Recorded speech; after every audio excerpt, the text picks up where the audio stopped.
Mommy, pretzel. After the shoes. But I'm hungry now. You're always hungry now. The shoes are red. I know they're red. Can we get them? We're looking. Harbor Point Mall on a Saturday had a specific kind of noise that Chima had learned to move inside without hearing.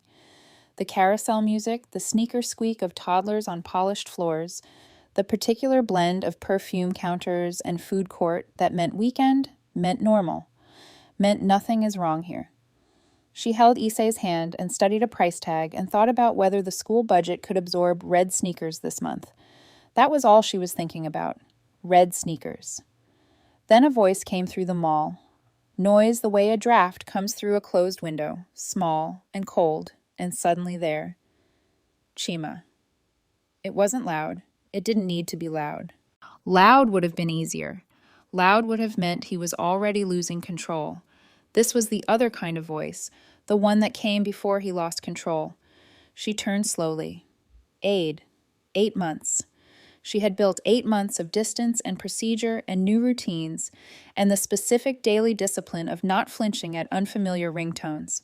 And here he was, in the middle of a Saturday, in the middle of the mall, in the middle of the pretzel conversation, looking at her the way he always looked at her when she had done something he had not approved, which was existing somewhere without him.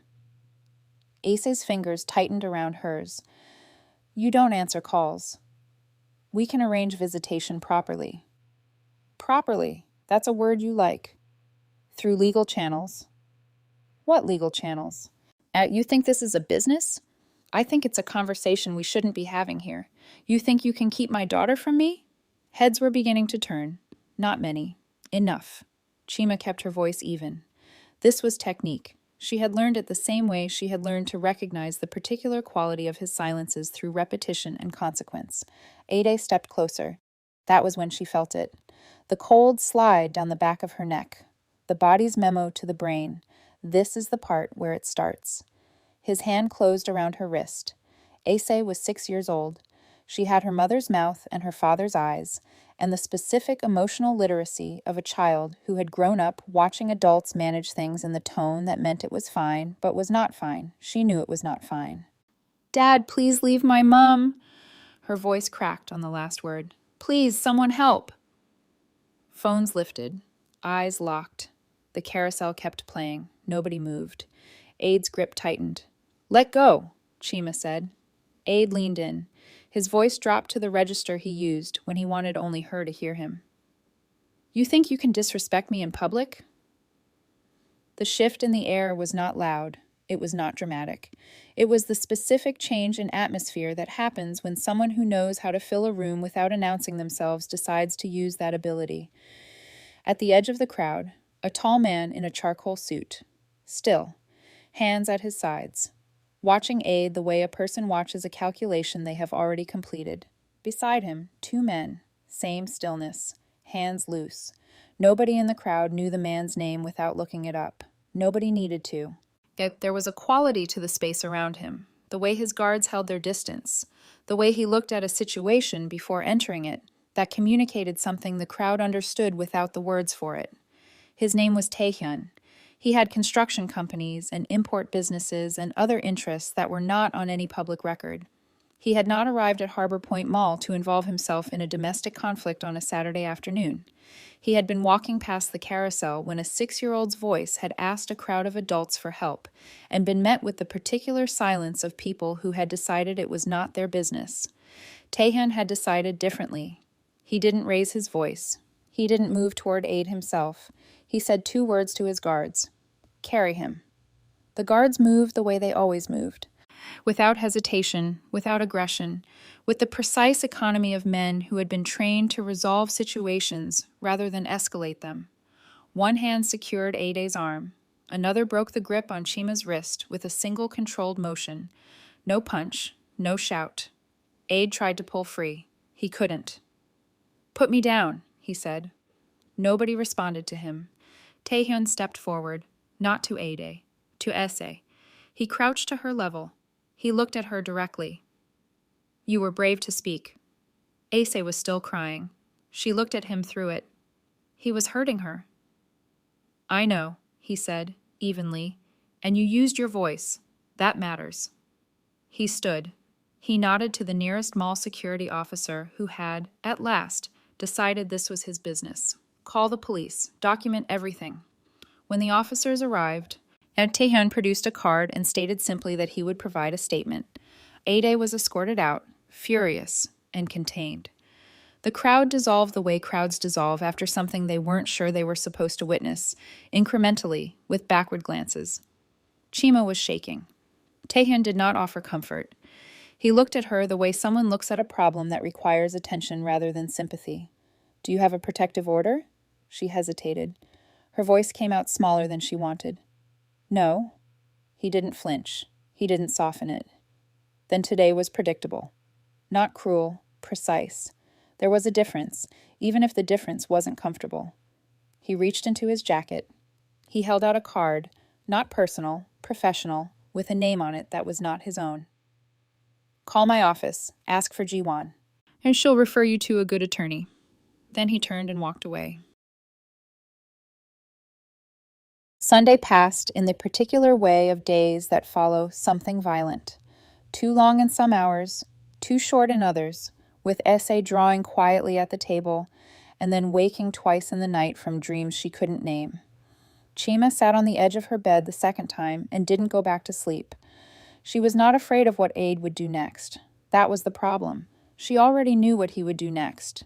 She had spent years learning the sequence of him, the incident, the quiet, the message that started with, I'm sorry, and ended with you made me. And now, because of yesterday, there would be no I'm sorry. Just the other part. The card was on the kitchen counter where she had left it. Ask for Jiwon. She called Monday morning before Ace was awake. The voice that answered was professional, unhurried, and clearly accustomed to calls made in a low voice before children woke up. Jiwon asked 3 questions. She gave Chima 2 addresses and 1 instruction. Bring everything you have and be specific about dates. At the courthouse, Chima sat at a table with a form that asked her to describe the incidents in her own words. The form was 2 pages. She had been through enough in 8 years to fill 20. The difficulty was not remembering. The difficulty was the specific act of reducing living memory to written sentences, making each incident a line item, giving each line item a date, watching what had been years of accumulated fear become a document that a stranger would read in 3 minutes and use to decide whether she qualified for protection. She qualified. She had always qualified. She had just never made it official. At the police interview came after the form.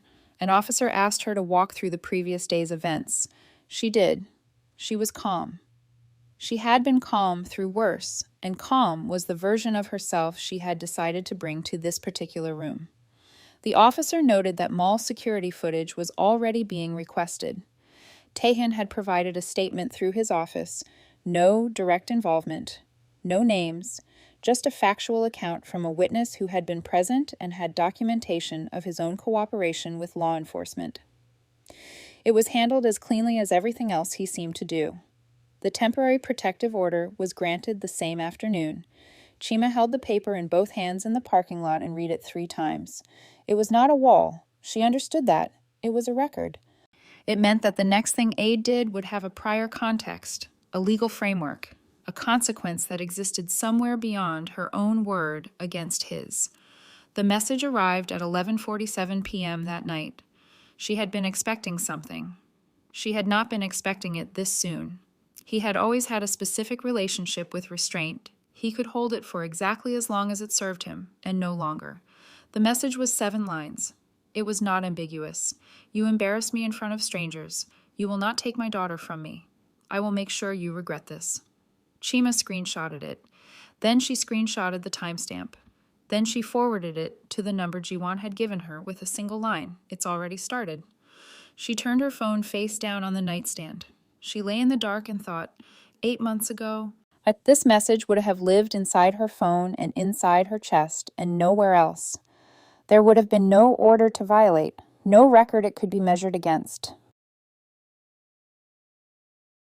The invitation came through Jiwon, a charity event, Family Safety Education Focus, a venue Chima had passed 100 times without going into. Jiwon said simply, "He thought you might find it useful." He did not say Taehyun. He didn't need to.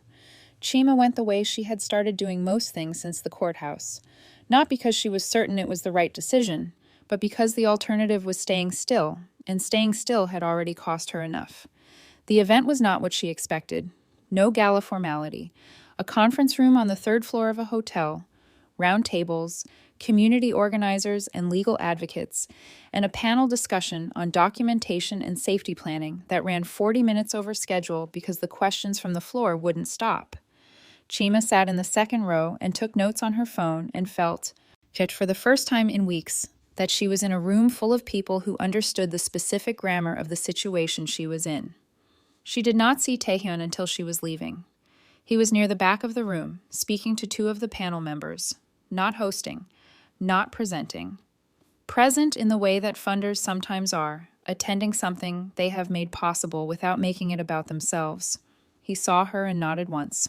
She walked over. "You came. You sent the invitation. I sent information. You made the decision." She studied him. The distinction mattered to him in a way she was still mapping. You could have handled him differently, that day in the mall. He didn't hesitate. "Yes." "So why didn't you?" "Because fear teaches nothing. Consequences do." She let that settle. What's the difference? From where Aid was standing. From where he was standing, very little. From where SA was standing, everything. She watched him removed by a process that had authority behind it. Not by a man who frightened him. By a system that didn't need to. Chima was quiet. Then, "Why do you care about any of this? You don't know us." Taehyun adjusted his cufflink. It was not evasion. It was the small pause of a man deciding whether to give a true answer instead of a sufficient one.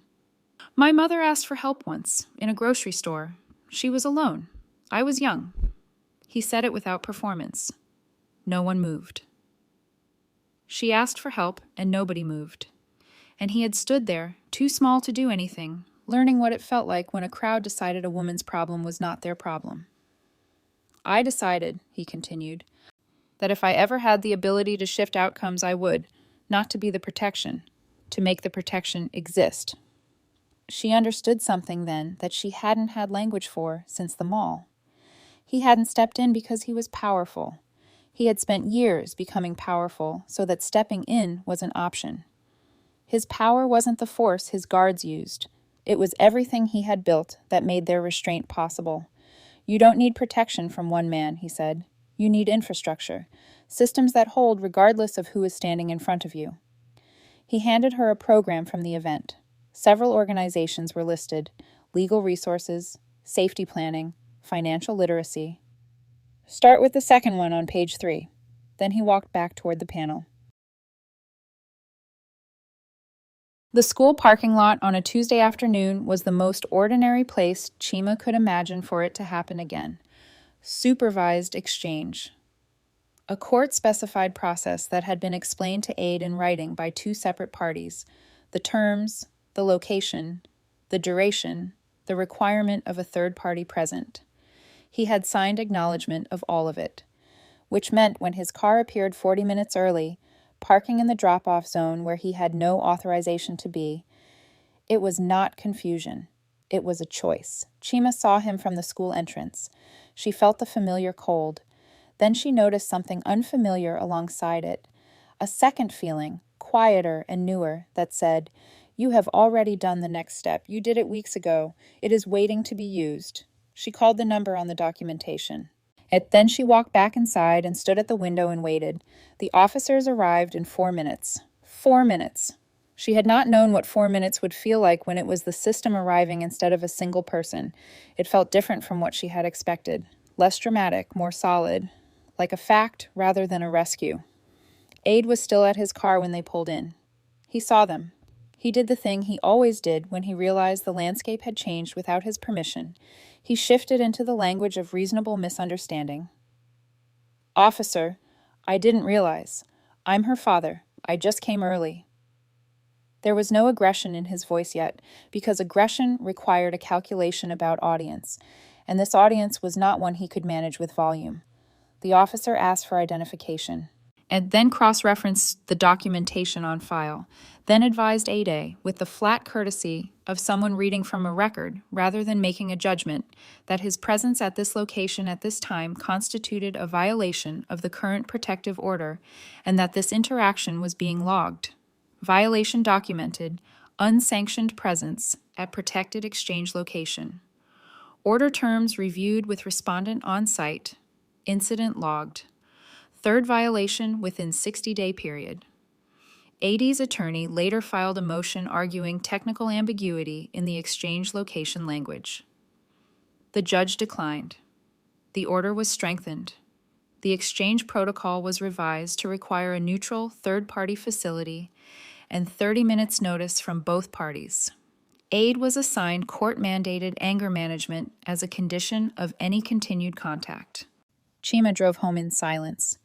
Ase was with her, looking out the window, asking nothing. Taehyun had not been there.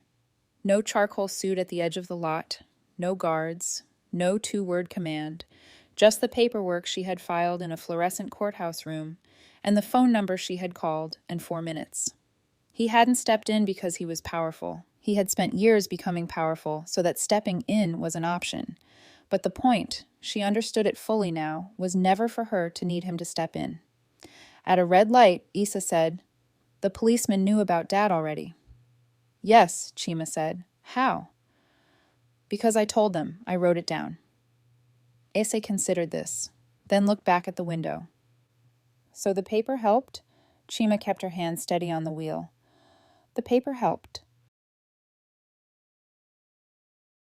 The therapist had a small table in the corner of her office with paper and crayons and nothing else. She explained to Chima at the first intake appointment that children sometimes drew what they could not yet say. She said it the way a professional says something true without overstating it, as information, not promise. Ase drew the mall. Every session for the first 3 weeks, some version of it appeared on the paper. The carousel, the wide floor, the crowd of figures standing in a ring. In the early drawings, the central figure was very small. In the later ones, she was the same size as everyone else. The therapist pointed this out to Chima after the 4th week. She didn't elaborate. She let the drawing speak. Progress, in a 6-year-old, looked like small things accumulating. And it looked like Ase sleeping through the night for the first time in 6 weeks, and not mentioning it the next morning, as if sleep without interruption was simply something that had returned and did not require comment. It looked like fewer questions framed around whether Dad would come back, whether it was safe to go outside, whether Chima was going to be okay. The weather questions had been relentless for a month. They tapered and then mostly stopped, replaced by the ordinary questions of a child who was assuming again that tomorrow was not something to be afraid of. It looked like the way Ase walked into rooms. Chima noticed it one morning at the school gate. Ase had always moved through busy spaces with a slight hesitation at the threshold, a half-second pause, a scan of the room before committing to entry, and a habit so small, Chima had stopped registering it. One morning it was gone. Ase walked in first, already talking. Children carry things in their posture long before they carry them in words. 3 months after the mall, Chima brought Esse to a community family event at the same civic building where the charity panel had been held. Taehyun was briefly present, not as a host, moving through, the same quality of contained attention he always had. Esse spotted him from across the room with the recognition of a child who files faces they consider important. She walked over without asking Chima's permission, which was itself a kind of evidence. "You said I was brave." He looked at her with the same directness he had used in the mall, crouching slightly to her level. Ise considered him. "I'm not scared anymore." "I know," he said. "I could tell." Ase nodded, satisfied, and walked back to her mother. Later, watching Ase run ahead toward the building entrance, Chima thought about what intervention actually meant, not the moment of it, the charcoal suit and the 2-word command, but the long tail of it. The drawing that shrank and grew, the questions that stopped, the pause at the threshold that disappeared. Taehyun had interrupted a moment. He had said so himself, but moments leave residue, and this one had left something Chima was still learning to name. A child who had used her voice and been told, by someone with authority, that the voice was worth using. It was Chima's idea. Ese didn't know that. She only knew they were going to the mall on a Saturday, which was the same information she had had on the Saturday that had started all of this, except that this Saturday she asked immediately about the pretzel stand, and Chima said yes without calculating anything first. That was the first difference. Harbor Point Mall in November looked the same as it had in August. Carousel, balloons at the entrance, the particular blend of perfume counters and food court, children tugging at shopping bags, a security guard at the main entrance who nodded at people coming in, visible and unhurried. Chima noticed the guard. She noticed the cameras at the corners of the atrium.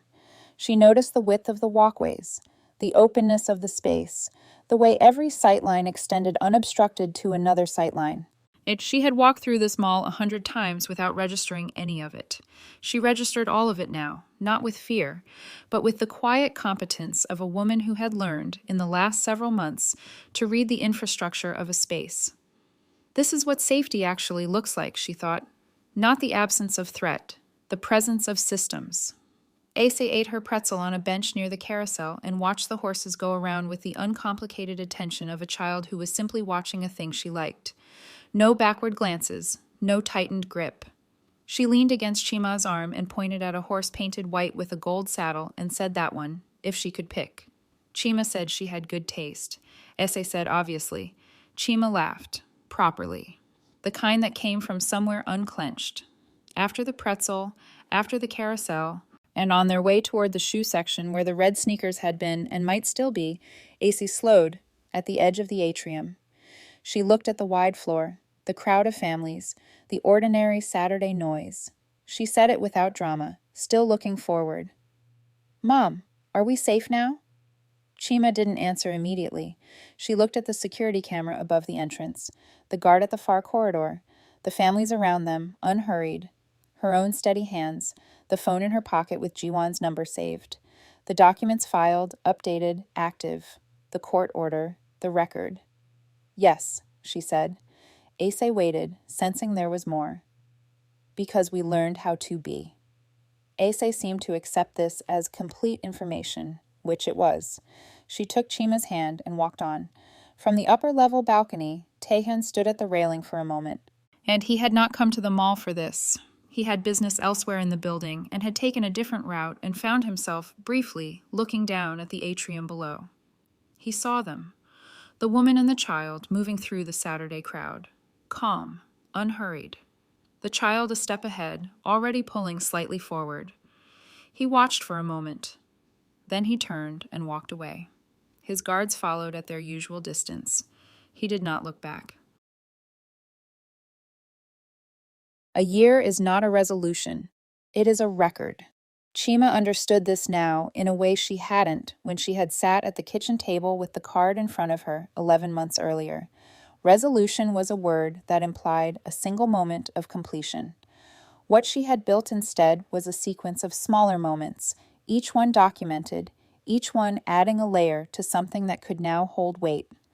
Aide had completed the court-mandated therapy program in September. His attorney had filed for a review of the structured co-parenting arrangement, and the court had agreed to a modified framework, scheduled exchanges at the neutral facility, expanded contact on weekends, and a 6-month evaluation period during which either party could request reassessment.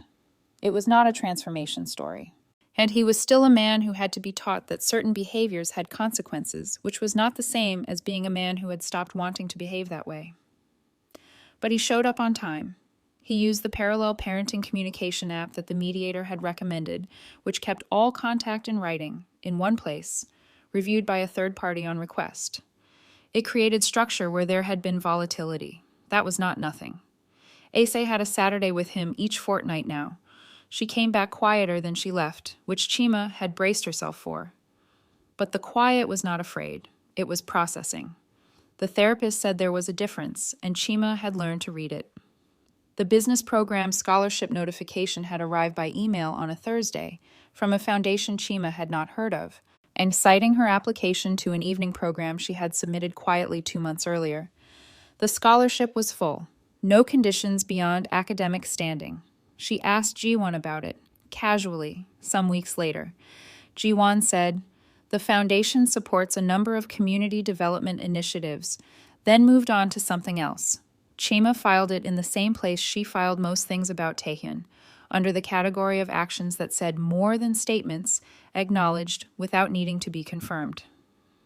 Ace's teacher had written in her mid-year report, "Ace participates readily and advocates clearly for herself and her classmates, a confident, considered voice in the classroom." Chima had read it twice and then put it in the folder where she kept the documents that mattered.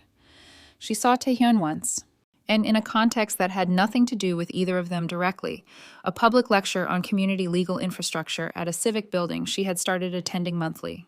He was on the panel, she was in the audience. Afterward, in the corridor, they spoke briefly. "How is she?" "She advocates for herself now," Chima said. "And her classmates, apparently." He almost smiled. Almost. "That sounds about right." There was nothing more to say, and neither of them invented any. He moved on toward another conversation. She put on her coat and thought about the evening class she had in 40 minutes. This was what mutual respect looked like when it was not performed. Two people who had been useful to each other's lives, standing briefly in a corridor and then continuing. They met by arrangement this time. A coffee at the cafe on the ground floor of the mall. Her suggestion, his schedule, Ji-won's coordination. Chima had asked to speak with him directly. She had something she wanted to say, and had decided, in the way she was now making most decisions, that the thing worth doing was worth doing properly. Ace was with Chima, but occupied elsewhere, at the carousel with a school friend whose mother Chima knew, 15 meters away and entirely visible, which was how Chima preferred her distances now. They sat across from each other, with coffee between them. Taehyun was as he always was, composed, present, requiring nothing from the interaction except what it actually contained. "You changed more than that day," Chima said. He looked at her. "You did," he replied. "I just interrupted a moment. You made it possible for me to interrupt my own." He considered this. He didn't reject it, which was not the same as accepting credit. "What's the distinction to you between protection and dependency?" She had been thinking about this, in different versions, for a year. Protection responds to a crisis. Dependency waits for one. And authority? Authority builds the thing that responds, and then steps back so the thing can run without it. He was quiet for a moment. "You've been thinking carefully." "I've been building carefully," she said. "There's a difference." "If I stand in front of you forever," he said, "you never learn to stand alone, and I can't be in front of everyone. The point was never me. The point was the system that runs when I'm not there." She looked at him steadily. "Okay, I know that now. I know you know," he said. "That's why this is the last time I need to say it." At 2:15, Ada arrived at the cafe entrance. On time. He saw Chima, nodded once. He saw Taehyun and held his expression even, not without effort, but with the effort of a man who had been taught that the room was not about him. He crossed to where Ise was, crouching to hug her when she ran over, and Ise hugged him back with the warmth of a child who had learned to hold two things at once, love and boundary, affection and distance, a father who was still learning, and a mother who had already built the framework around the learning. Chima watched them. Taehyun stood. He adjusted his jacket. "She's going to be fine." "I know," Chima said. "So am I." He nodded. Then he walked out of the cafe toward the mall exit, and his guards at their usual distance, the Saturday crowd parting around him without knowing why. The carousel played. Ace's laughter reached the cafe.